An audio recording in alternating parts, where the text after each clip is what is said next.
All right, welcome everyone to another Intentional Success webinar. Today we're going to talk about proposals that work every time, how to elevate your offer in the new normal.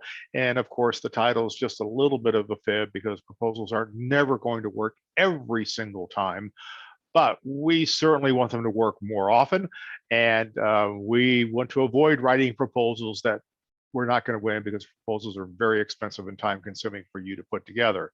So let's make sure that we're putting our best foot forward when we're having to use a proposal, use it at the right time in the right situation, and make it easy for the customer to move through the process. That's what we're going to talk about today.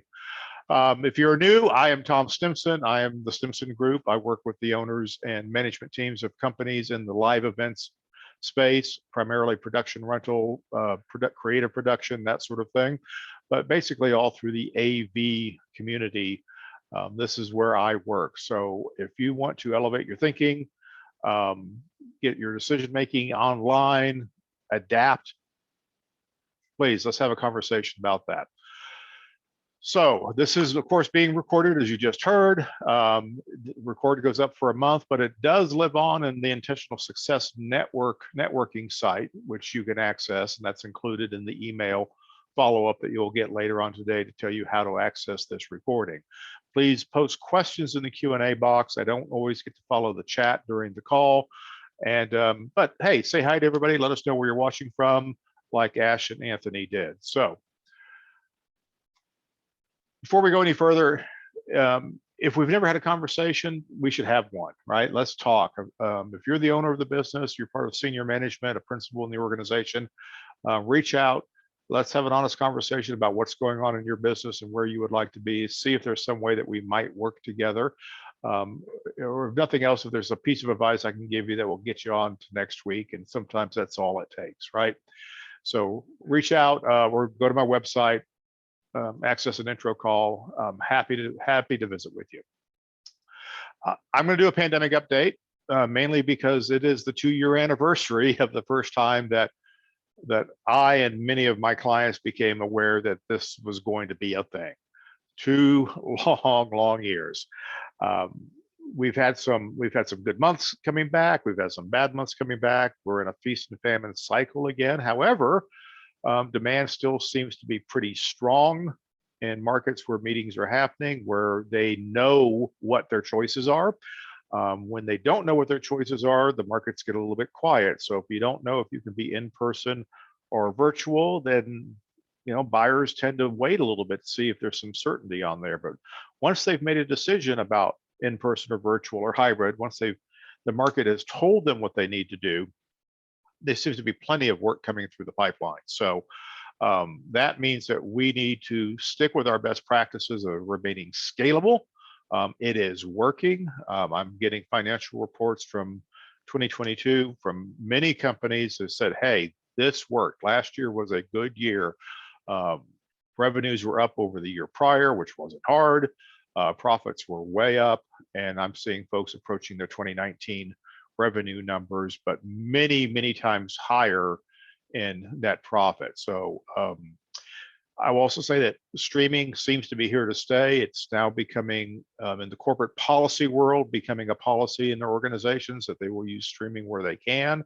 So I'm seeing a lot of studios that were once temporary converting to permanent, maybe getting a little bit of an upgrade or a facelift. Good for you. I think that's going to pay off for you. And certainly in the US, but I think pretty much in most of the markets, we're going to see a pretty big surge in the second half of the year. We're almost reaching terminal vaccination, and there's a very few reasons not to continue to have meetings in person and virtual. It's going to be business as usual, but in our new normal, which is a little bit different way of doing business. So I don't think it's going to go back to the way it was, right? We're not going to have necessarily the same buyers, the same type of buying cycle. And I don't think we want that, because what we are doing now is much more valuable. It's much more profitable.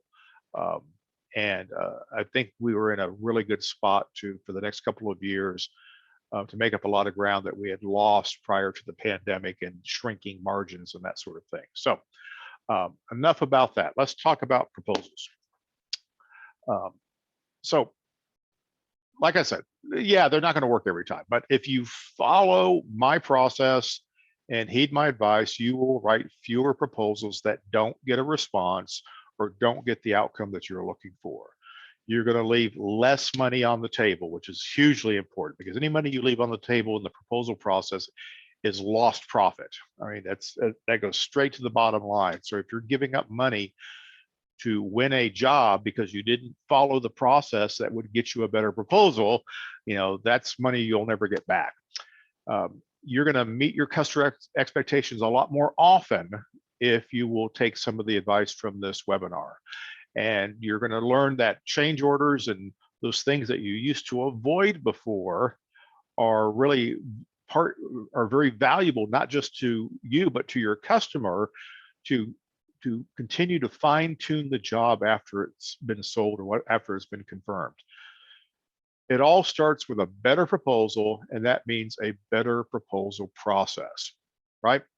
So why are we having this? Why am I doing this one now? Because I'm seeing a lot of proposals that are doing way too much. We need this webinar. We need it really bad. So we're asking our proposals to do way too much heavy lifting. Okay, we're using proposals to replace basic sales skill, basic project management skills, and it's taking value away. It's making it more difficult for the customers to see what it is that they're getting from you. So if you're urgently writing proposals that should have never been quoted, you need this webinar. If your scope of work is unclear, if you've got options all over the place, the customer can't comprehend what it is that they're actually getting from you and which price applies to what, that's why we need this webinar. I know you're leaving money on the table. We all do. The question is how much? And if you talk to each other, I think you'll find that a lot of you are leaving a lot of money on the table. And then there's this, anytime you have a disconnect between client expectations and then what you're actually delivering, and you have to process conflict, a lot of that's going to go back to your proposal. We need a better process to get us to eliminate, or at least dramatically reduce some of these issues that we're expecting our proposals to do. So is there a perfect proposal? Well, that depends on how you look at it, right? So the example I'm using lately, because as some of you know, last fall we found some water damage from a roof leak at our house, exterior wall. Long story short, the workers literally just finished yesterday evening at 7:30.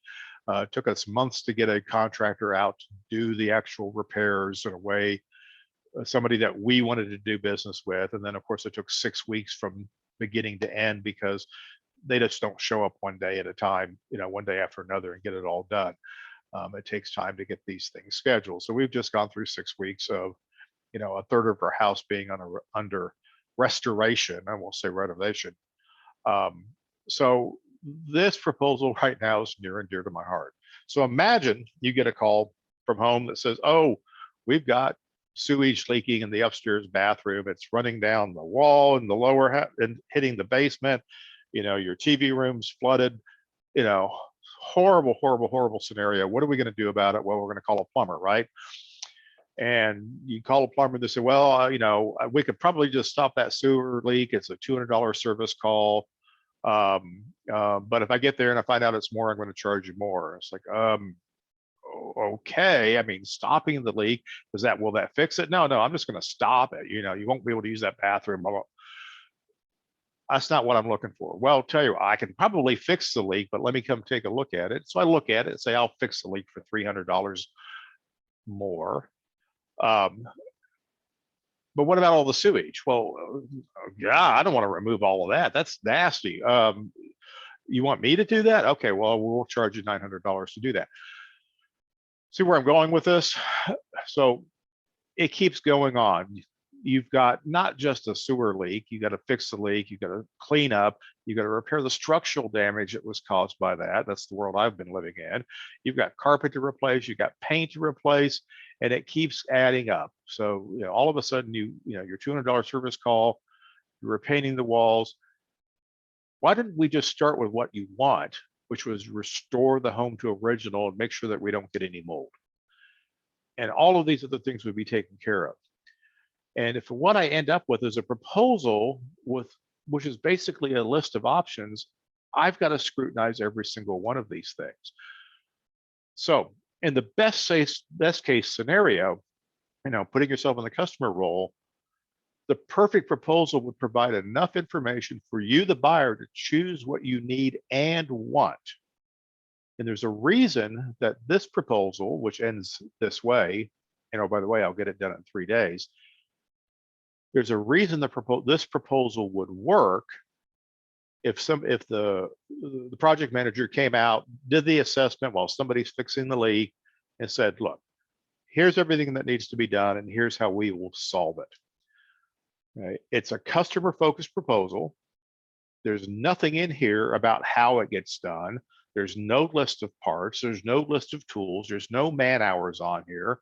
All that's here are necessary details. There's no unnecessary materials list. Everything is implied in the end results of the deliverables, which is customer focused. It is short, it's logical, and it's easy to understand, and the pricing makes sense because each increase in price adds something valuable to the project. And if you package all of it together, okay, there's a package price on this, which is like, gosh, given the state of what I have here right now, please let me write the check. And if you can get this done in 3 days, thank goodness we won't have to cancel the dental party we have on the schedule for Saturday, right? This is what a perfect proposal looks like. And the same thing can exist in your organization in the type of projects that you do. Now, we're not always dealing with emergencies, but we are dealing with customers who have wants and needs and often don't care about the details of how things are going to get done. And if you try and focus on the details, they are going to focus on the details. If you focus on the end result, they are going to focus on the end result. So why do buyers want proposals in the first place? No, in my example here, I don't actually need to write a proposal, right? I will write a ticket. I'll give you an invoice, right? The scope of work is here are all the things that we're going to have completed, not how we're going to get it done. Okay. So why do buyers want proposals? Well, there's a lot of reasons they're going to do that, particularly in our industry. They're going to come at you. They're going to ask for comparisons because they want to compare you against other vendors. That's great. That's their prerogative. Sometimes they want it as a checklist because they want to see that all the work's complete and they want to go back and check off those boxes. They may need it to share with other people in their organization, other stakeholders on the project who aren't directly involved with you, and to explain to them, here's how we're going to spend that budget. They might just need to educate themselves. They don't know what things cost. Please write me a proposal. I have no idea what any of this works, which, by the way, is the worst reason to write a proposal. And often buyers want proposals because they simply don't know what else to do to get to the next stage. They think that's the next step. I'm going to give you a process to make sure that you understand how to take all the next steps so that we only write the proposals that we need to write. So one of the things that's really valuable to you is a timely decision, and a proposal actually works against that goal, right? If you want a timely decision from the buyer and you have a conversation with them, then you go off for 3 or 5 or 7 days to write a proposal, and then you send it to them, and they're going to take 3 to 5 to 7 days to respond to it. If you're lucky, okay, you're just stretching out the entire process. So is there a way to get to the decisions faster? And that's writing proposals that are really affirmations or agreements, because the perfect proposal is a series of yeses. Do you want the leak stopped? Do you want the leak repaired? Do you want this cleaned up? Do you want the carpet? Do you want the structural damage repaired? Do you want the carpet replaced? Do you want this back to the way it was? Do you want to make sure that we don't have any mold? Do you want it done quickly? Yes, yes, yes, yes, yes, yes, yes. Okay. Now the proposal is very, very simple. Okay. The perfect proposal will get the work started often before the rest of the project is fully defined. And if you can get a confirmation to start the project, even though you don't know everything that the customer is going to buy, okay, you're going to be in a position to help the customer spend their money as wisely as possible. You have the engagement going, we're off and running, and the proposal is almost unnecessary at that point. Now, we know why customers want proposals, because they don't know what to do next, but what is the proposal supposed to do for us in this whole process? Well, they're going to restate. First of all, there's a client ask in all of this. The client is asking for something, and we're going to restate that ask and then fulfill it in terms of products and services we provide. Again, a lot of the detail that we've been providing isn't necessary to respond or restate the ask and respond to the ask in products and services. We do have to present the price. It's in there somewhere. We have to document remaining options. Okay, there may be other decision points or things that are yet to be decided upon, or options or choices that can be made later. And it's a way to document those as well. A proposal should trigger the confirmation process that should trigger a next step, okay, which could be a review of the proposal, do revisions, review revisions until we get exactly what you want. And a proposal should launch the project with a signed confirmation. So at the end of the day, there's a signature, there's something that's going to give you confirmation that says, hey, everything that's in here that we've agreed to up till now, we're signing and moving forward on this. Right? So we can't skip all of the things that it takes to do it, but sometimes if we present the proposal correctly, the client will go straight to the end if they have trust and you have credibility, right? So at a bare minimum, a proposal conveys enough information to allow the buyer to initiate the first work, okay? A good proposal will illustrate the value needed to justify the costs. A great proposal leverages the trust and credibility you have built and triggers immediate confirmation and next steps. Okay. Now, how do we know your proposal is working too hard? Is it doing any of these things? Okay. A proposal should not be the first time the customer sees what they're going to get. If we're creating an ask on the behalf of the buyer, if they weren't clear on what they wanted, and so we talked to them, and now we're kind of writing their request for them, okay, that's working. That's making your proposal do an awful lot of work that could have been done and should have been done at another time. If your proposal, and I've seen many of your cover letters that says asking the buyer to review your work for mistakes, how would they even know if something was missing? So,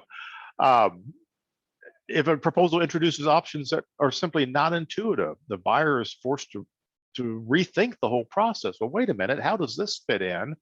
This doesn't make sense to me. You just push them all back to the starting of the process. They're probably going to reject your offer or make you go through it all over again. So we're going to be a lot more light-handed and intentional when we put options onto the table. And if a proposal is trying to show you how thorough you are by listing every detail, okay, a proposal is not your pull sheet, right? We do not write proposals. Contrary to what operations thinks, we don't write proposals for operations. Okay, we can have all the detailed lists and everything you want stored in the background, but that's not what the customer needs in order to make the decision and start the work or confirm the work. So we can't say that it's all about relationships, then expect a proposal to close the deal, right? Don't make your proposal work that hard. So now let's talk a little bit about the process. Again, if you have any questions, please stick a question in the Q&A box. I'm sure I will see it there. I'm happy to pause where I'm at and answer a question. And there's definitely time at the end to answer more questions. So let's talk about the phases of the proposal process. First phase is discovery. Think about every order you have ever written. There's a conversation, there's a gathering of information, You learn a little bit about what each other, what the customer is asking for. They learn a little bit about what you do. Maybe there's some modifications in the ask to match what you do. And then you have enough information to say, okay, well, I can put together some pricing on that. But that's too soon. Because what we should be doing next is reflecting back ideas and design ideas back to the buyer for some sort of affirmation. So you go through an ideation process, and this can be on the same first phone conversation. Don't get me wrong. Sometimes this process is compressed into a matter of minutes. Sometimes it's over several weeks. But there's an ideation process where you think about the ask and you say, well, how am I going to approach this? What's the right way to do this? Maybe I go back and talk to the team. We come up with some ideas, and you're going to come back and present that to the customer. Say, we were thinking about this, and here's some places where you would need to make some choices. Here's how we're going to address this issue. And if you get enough yeses in that process and make the modifications based on their feedback, then you can move on to the next phase, which is developing the pricing. Now, you probably have a rough price in mind at this point, but that's moot. Take all the modifications that you've just done, develop a cost budget, put your margin on it, determine what your strategy is for this customer and how you're going to get them to close, where you're going to put their terms and conditions, how much of the project are you going to put in the baseline work versus how much of the project are you going to put into optional work or into a secondary proposal or agreement. Figure out all of those things and then present it. Not ship them a proposal, not email them a proposal, present the proposal, restate the solutions, make sure you're layering some value in there, get another round of feedback, go back, make any modifications that you need to, and then send a revised version or send the final version of the proposal so that they can take it to their stakeholders or study it or whatever it is that they need to do. But go through all the steps that make sure that there are no surprises in that proposal for that customer, that is full of things that they have already said yes to, that the value build is clear and obvious, that the options are separate and actionable, or they can be ignored and not affect the scope of the project. And then the last phase, of course, is the closing. It's that negotiation. That's an agreement to move forward on at least one element of the project. So there's different types of clients asked, right? Let's think about some of the first conversations that you've had, especially in the past 2 years. You know, the most valuable client ask is help me. Hi, I'm the VP of marketing for this big corporation. We just had to cancel our in-person sales meeting, but the boss says we need to have a virtual meeting instead. I don't know what to do next. Okay. Help me is great because they're asking you to lead the process, and you have an opportunity to do demos, educate them, help them understand. You get to lead the process. Another type of ask is the RFP. Hi, we've done virtual meetings before. We kind of know what we're doing here, but we're not always getting the features that we want. We're not always getting the reliability that we want. So here are my specifications, and they are leading the process, right? So this is the difference between a confidence buyer and a control buyer. And then there's a third type of ask that we're seeing a lot of, which is a request for information. It's not really an opportunity to write a proposal. It's an opportunity to introduce yourself to this organization or to this buyer so that they can narrow down the list of potential suppliers they want to have. Sometimes they do this with a form of an RFP that gives them a baseline so that they can compare companies with the same package and then determine which organizations, maybe they go from 10 down to 3, down to 1, move on through the process. So each type of ask actually uses the same process. Even an educated RFP buyer doing a production rental goes through a discovery, ideation, and pricing, pre-approval, and then a final presentation that they're going to sign off on. All of the steps are still there. We just need to be conscious of them instead of rushing to get that proposal zipped up and sent out into an email. So discovery is an exchange of information. Ideation is you sharing concepts to narrow the buyer's choices. Okay, this can include a test on pricing, okay, asking about budget, seeing what their preferences would be. Pricing is your process of developing costs and a price strategy for the project as you understand it. Presentation is another round of narrowing down the customer's choices. You know, you're going to present maybe with accompanying documentation. You're going to modify that written proposal based on that feedback, and then the close is the outcome of the negotiation process. A good proposal can accelerate the close by giving this something that we can absolutely agree on so that we can start the project and move forward. But it doesn't mean we have to agree on the entire project to move forward, kind of like the plumber, right? So all of this is about extracting a series of affirmations. And a no is not a problem. A no is information so that we can create the parameter that will generate the yes. So a pre-proposal process is a series of yeses. For a small transaction, a bread and butter transaction, clear criteria, you know, date, time, functionality, what's the look and feel, how many yeses do you need, what kind of budget do you want, what's the design process that you would like to use, you know, get through those yeses and then reach a conceptual agreement. So what I understand is you want to do this and you have this much budget, and the main thing you need to be sure of is that the company that you hire can meet all those needs and expectations. Great. You've minimized the speculative work you need to do to create a proposal. Okay. Now you get to present that, but you can soft present it and then turn in the hard copy later. So get those yeses, develop your budget and pricing. We can do a better job on this too, right? This is a webinar in and of itself. You need to build your estimate based on costs. You need to add appropriate margins to the cost areas, and not all cost areas get the same margins, okay? You need to set a target price to be used in the proposal, and basically know what negotiable range you have. That's your pricing strategy. Now you can move forward into that. So develop the budget and pricing, get really clear on what you're dealing with. And if you're doing a soft presentation, to the question here, present not email, looks like a face-to-face presentation. The request is please email the proposal. What's the best next step? Okay, if the client says, or the buyer says, please email the proposal, say, I have one more question for you, okay? Just get the next meeting. Every time you finish up a call, you're scheduling the next call. Hey, we just had a discovery session. We're gonna go put some ideas together.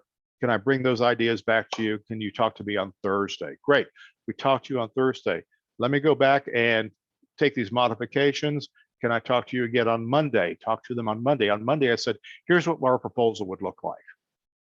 Okay, so you're presenting the concept of the proposal. This can be a phone call, Zoom call. You can do a soft email.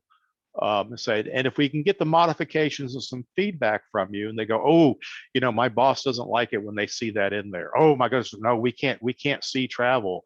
Can you give me some more supporting documentation about who you've done this for in the past? You get all that stuff back from them. You say yes. Now you're putting it into the final proposal that you can ultimately email. Right? At the end of the day, we're probably going to email a proposal.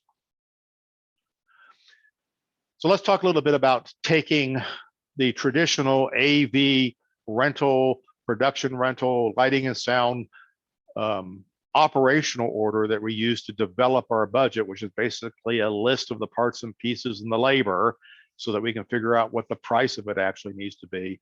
And let's convert that to a scope of work. Just grab a screenshot of this. What you're looking at is 4 versions of the exact same small proposal. Okay. And here's how we get from A to B to C to D, which is actually a written scope of work, which is all it would take to sell this if you're working off a series of yeses. So if we're moving from a conceptual agreement, the client says, hey, we've got 9 breakout rooms for CPAs that are going to prepare for exams. We'd like to record these sessions so that we can put them into our streaming service so that we can sell those to people online. and what's it going to cost? Right. So we can write up, hey, I need 9 screens, 9 projectors, I need 9 microphones, and they want to record, I need 9 cameras, I need 9 camera operators. I mean, it's not a difficult job to put together, is it? But if I start over here on the left with all that detail, I've got, what is your proposal? What is your software going to kick out? Audio, video, record, labor. Okay. This is not how the client sees this, right? So at the very least, we can take that list and, well, one, let's line mute, get rid of the line item pricing and put in some subtotals.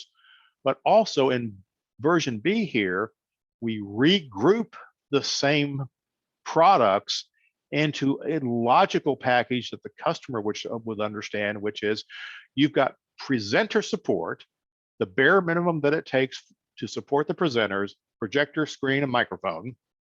Okay. And then you've got record support, camera operator. Okay. 2 different pieces of the project in the client's eyes.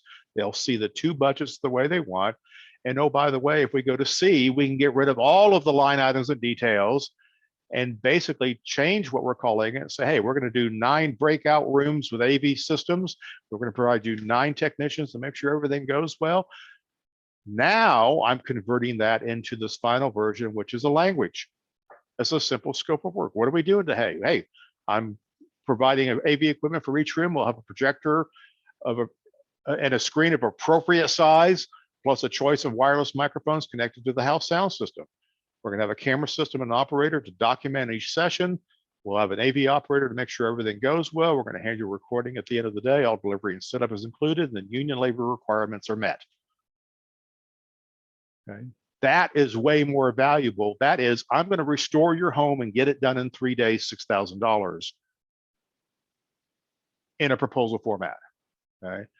If you've built a proposal based on a series of yes, you've had the ideation, you've talked about the solutions, you've had the trial, and that could all be one phone call. Okay. That's all that I need to write this order. That's all I need to get the confirmation. Now, do you have clients that are going to come back and say, hey, I'd like some more detail on this? Well, if you've done the soft presentation of saying, hey, I talked to the team, this is what it looks like. So basically what I'm going to provide you, we're getting conceptual agreement again, right? I'm going to provide you all of this. The price is, what are we looking at here? $14,000, whatever the number is, to do all of that. Is that going to meet your needs? What other detail do you need in the proposal? Oh, well, should I ask the brand of projector? I said, I don't know. Do you need to ask the brand of projector? Does it matter to you? Well, no, not really. Okay, well then I wouldn't put it in there. Right. So understand the customer, give them what they want. Okay. If they need a little detail on the proposal, give them the detail that they want, because that's another yes. Okay. So it's not that I don't ever want to see any line item detail in the proposal. I only want to see what that client needs to see, not what my team might need to see or want to know. That can be hidden in the background. So in the proposal, any proposal, even a small one like this, you can layer value into the scope of work. And look at the, you took a screenshot of the last thing. Look at the language that I put into that scope of work. There was some value layering going on there, right? All delivery and setup is included. Union labor requirements are being met. This is layering value. Okay? This is things that the customer does not need to worry about. That's going to make their life easier. We're going to hand you a recording. We're going to hand you a piece of media at the end of the day. You can be more specific, of course, of what that is. Okay? All of that is creating value above the base that we're going to be there and do the stuff. Right? So that's what I'm talking about, laying value. So meet the base criteria, right? Meet the baseline, add some functionality. If you can, focus on the benefits of those functionalities that you've gotten through the yeses. Oh, we need record because we want to put that on archival. We're going to give you a recording that you can put on your archival site. Okay. Add fit or finish. If something stock is something custom, make that very clear. You've had that during your ideation conversations. If there's some room for choices, my Two favorite words in a proposal are up to. You can have up to 8 wireless mics. You can have up to 45 minutes of recording. You can have up to, pick your choice, right? You can add in things like response time or access to experts, saying, hey, you will have a dedicated project manager who will be available for you, unlimited meetings for the 4 weeks prior to the event. You can start sooner, which also works when the client has an urgency because they came to you late. So if you want to capture some value that you've been missing, if your biggest complaint right now is customers are coming to you at the last minute, that's valuable. So meeting that time constraint is another layer of value. And yes, we can meet your deadline. Yes, we can get this done for you in the short time frame that you've given us. Okay, that's another way to layer on value. And then true options. For instance, the record in my example here could have been a true option.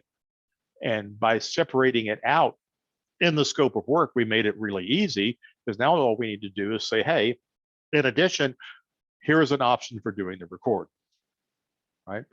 So this will work on small jobs, it'll work on large jobs, but the important thing is what's the process that happened leading up to this. Getting time to more, getting ready for some Q&A here in just a second. I'm going to talk about the basic proposal template. Veterans of my webinars, you have seen this before or something very similar to it. Certainly seen some blog posts on it, but let me reintroduce it here, because if we want our proposals to do what's needed for the customer and not work too hard, one of the things that we knew is pick a template that is designed to do it exactly that way. Okay. So I would start off my proposal with dates and deadlines. This is just the facts, man. This proposal was prepared by, it is good for this customer on this date. This price is good until X date. That sort of thing. We need to just basically set, here's the criteria that this is a business transaction, and now let's move forward. The next thing that I like to put in proposal is next steps. A lot of people want to put that last, and it seems intuitive to put it last, but right now I still have the customer's attention. I'm going to lose it here in just a second. So before I lose their attention, because nobody reads everything in a proposal, I want to make sure they understand what the next step is. If this proposal meets your needs and expectations, or if it doesn't, we can make these modifications. The next step is to join me on our already previously scheduled call, is to initiate e-document signature, is to approve one or all of the parts of the proposal. Just lay out what the next step is. And yes, it should be this brief. Okay? We want our proposals to be short and sweet. Now, the overview, okay, is the customer ask and customer terms. The customer has asked for audiovisual support for their CPA exam training classes on these dates. They have also requested an archival recording that can be used for a streaming online platform. That's it. Okay. Now you can put in that scope of work that we condensed earlier.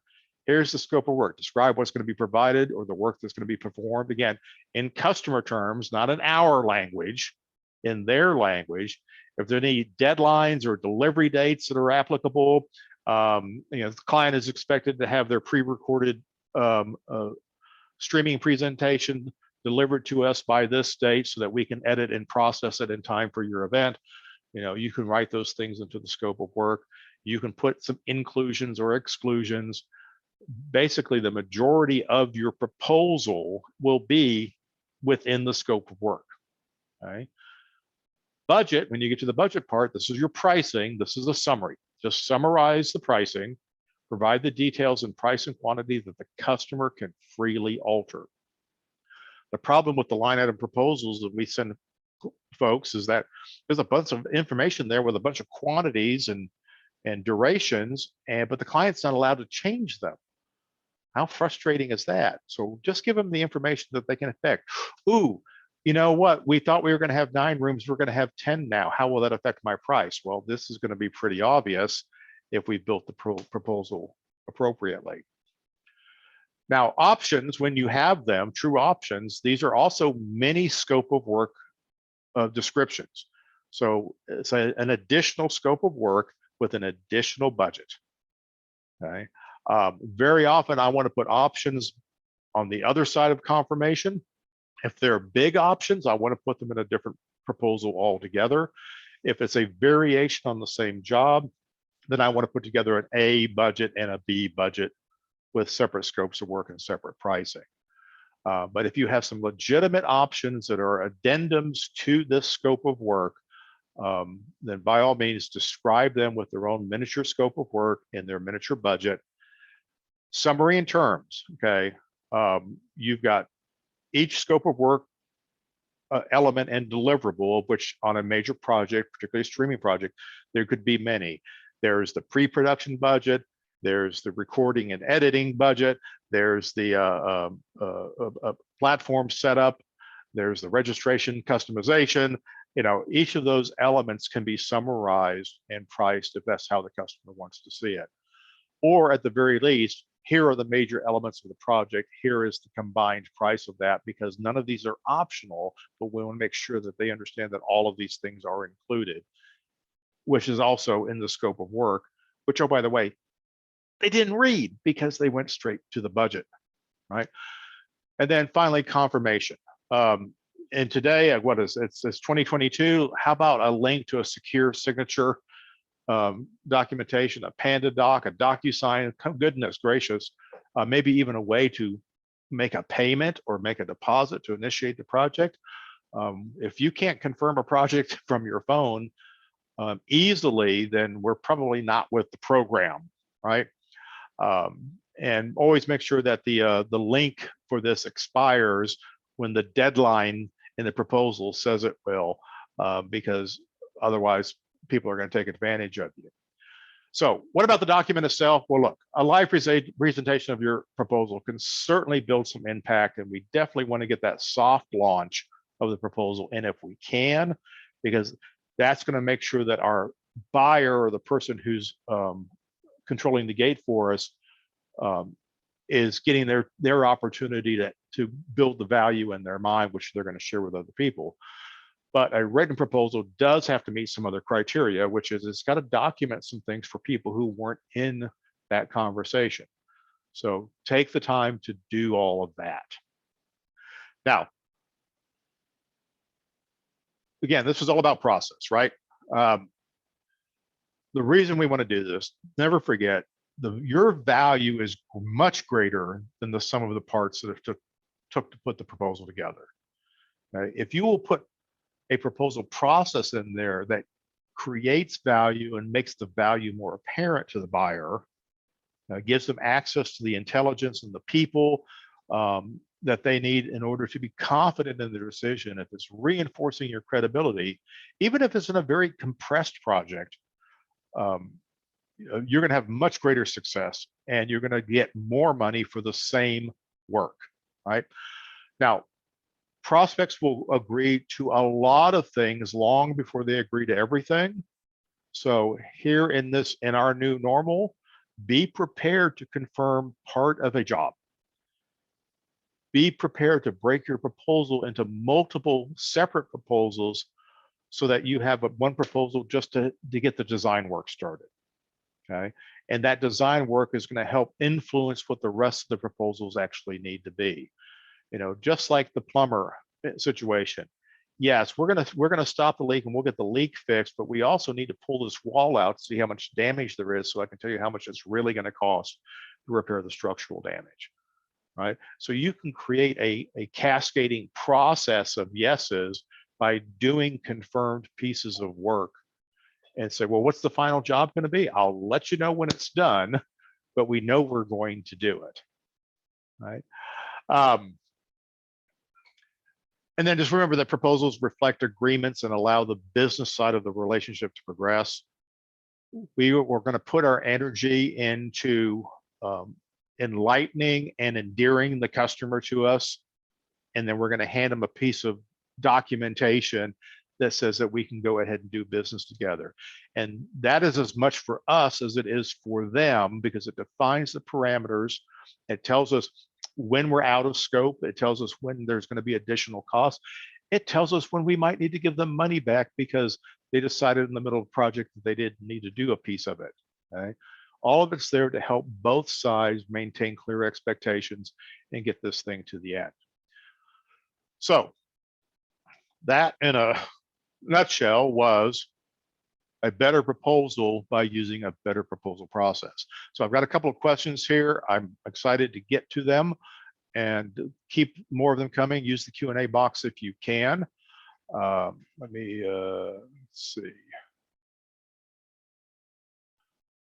Get to this next thing here. All right.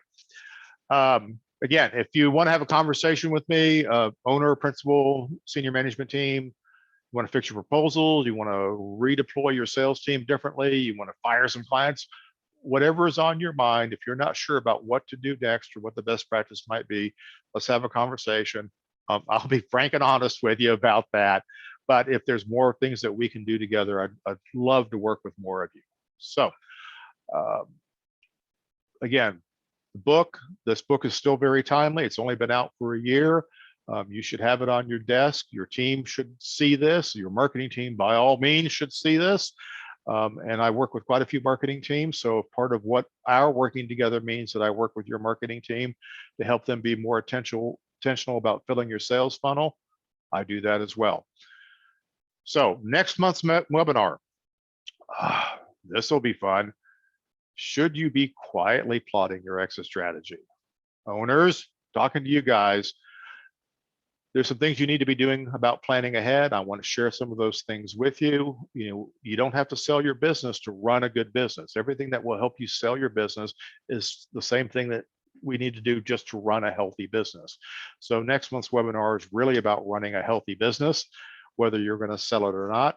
But right now, good time to be talking about selling for some of you. So let's get into some of these questions here. All right, so question, should the access to a project manager for pre-production, including unlimited meetings and calls, be a billable service? Well, yeah, absolutely. Production managers are providing value. I mean, that's what they're there for. It's, what do you expect a project manager to do? Well, for the customer, it's somebody that they can check in with, make sure things are done, somebody remind them that things need to be done. Some part of what a project manager does is just for you.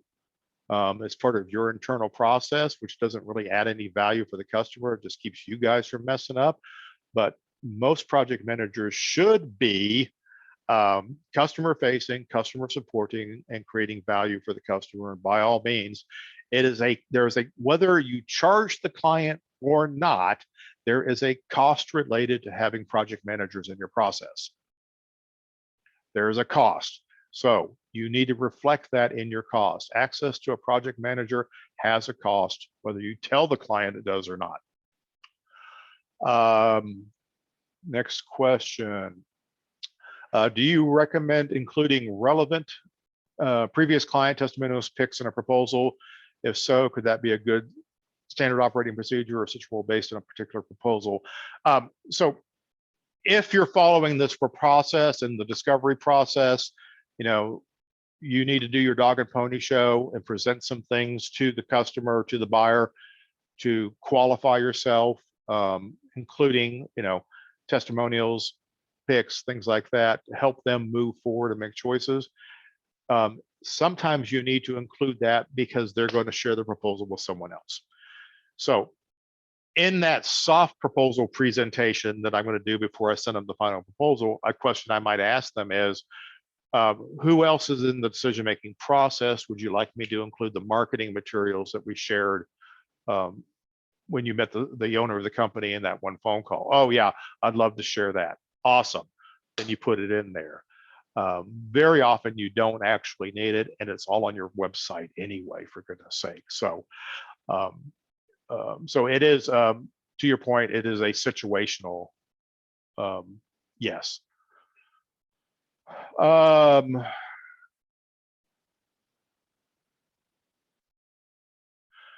are peeps dealing with the credit card 3 to 5% additional cost for usage? All right. So yes, credit. If your client uses a credit card to pay a bill, you're going to pay a fee for that to your credit card provider, which could be 3 to 5%. That is your cost. That is part of your expenses to get you access to your money. That is the cost of money. Many of you would gladly pay 5% more to have the money, take a 5% discount to get the money now. So just look at that as a discount. So if they meet the terms, you're going to get a discount. It's also should be part of your cost basis. And since many customers are paying by credit card now, it should be a permanent part of your costs. If they don't pay by credit card, you get to keep 3%. But with the margins that we should be getting, this is an insignificant amount of money. If you are selling on margin, if you're selling on price, 3 to 5% will add up. I don't recommend punishing the client for doing that in the event business. If you are selling, if you're selling, crafts you made at home on your Etsy site, knock yourself out. Lots of people are adding on, 3% to cover credit card fees. So, but I don't think it's appropriate in our world. It is simply your cost of doing business. There are multiple types of clients most of us work with: end client, agency client. Often we interface with only technical directors. How does the proposal change based on the audience? Okay. Well, when you're dealing with technical directors, and that's who I sold to for decades, okay, they are not the economic buyer. They are not making the decision. At best, they're making a recommendation. They've got a producer, executive producer, who's making the actual decision. So the proposal is going to be for them, and the conversation is going to be, what does your producer need to see? What do we need to put in there? The process here is still the same. If I, going back and deconstructing the process that I used with my technical buyers, it was the exact same process I presented to you today. You have that initial conversation. We find out if we're on the same page, particularly if this is a new TD who's new to me and I'm new to them. We swap a few war stories. We compare a few notes. Yeah, these sound like people we can work together. Hey, here's what I'm looking for. Well, we normally do it this way. How do you normally do it? You go through all of that. That's ideation, right? So you're doing it with the client. And then you say, well, look, let me go back and let me, Gary, head of the auto department's not available right now, but let me go talk to him. And maybe we can set up a call. All three of us could talk and we'll come up with the right solution for your situation. You're just moving the project forward by getting to the next yes. And the next yes is, oh yeah, you guys can do this. Would you also look at maybe, I need you to do racks and stacks and audio, but can you also do the top rig? And now you're adding in options. Same process is there. So you write the proposal that is appropriate. A scope of work proposal will work for a TD. Trust me on this, it will work for a TD.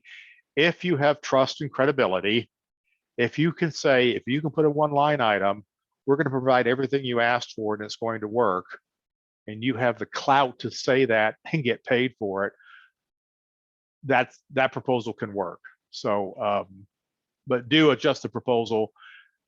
Same template will work. A few of the words are going to change. I think I got time for one more question here.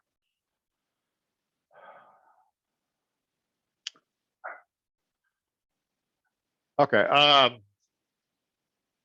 More of a statement than a question. It says, it looks like we make a lot of money on virtual, but I feel like my inventory has to be working. If we don't do shows, we won't stay alive.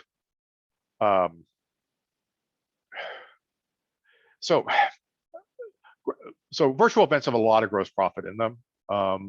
They're also there's also almost no way to sell a virtual event without using a scope of work, because the line items do not add up to a working project. But keep in mind that the gross profit on virtual events are a misrepresentation, because you are using a lot of overhead to deliver that gross profit. So you have a lot of built-in costs that you're not costing to that job. So my point is that the virtual generates a lot of cash and uses minimal overhead to sell and plan. But if you're really busy, the costs on virtual are going to go up dramatically. So you can't be, you can't negotiate too wildly with virtual events. Write the scope of work, make sure it's something you can subcontract if you have to, so that you can make that deliverable. Whoever wrote that, you know who you are. You might want to call me and we'll ask the question behind your question. Yes. Comment here is I actually have a couple of clients that insist on line item pricing model. Then they are recreating this and presenting it to their clients. Yes, and that's going to happen. The reason they're doing that is because we've never been able to write them the proposal that they need to present to their clients. The fact of the matter is, we can help them. So if you have a producer who's going to take your production rental quote and repackage it and sell it to their end client, let's work on developing them as a client, that producer, that agent, and saying, look, let me put together the proposal that makes it easy for you to sell. Okay, look at their template, look at their format, look at the information that they need to convey, and help them do that. Make yourself more valuable. We will deliver the proposal that you need to close this job with your client or help justify your cost to your client. It's always an opportunity, right? It's always an opportunity when you have something like that. All right. Thank you, everybody, for the questions and for the comments. And if you have more questions, shoot me an email. I'm happy to answer them offline. If you're owners of management and you want to talk about how we can bring your organization into a better proposal process sooner, I'm an accelerator. I can get you there a lot faster because we're going to make better choices based on how you do things and get you there quickly, so you don't have to waste a lot of time trying stuff out. So sorry, I should have stopped the share a long time ago so that you can look at me instead of that. So again, look forward to seeing you guys next month. Look for the recording here in a couple of hours. Get out there, keep selling. A lot of good business, a lot of good profit to be made out there. We'll see you again soon. Cheers.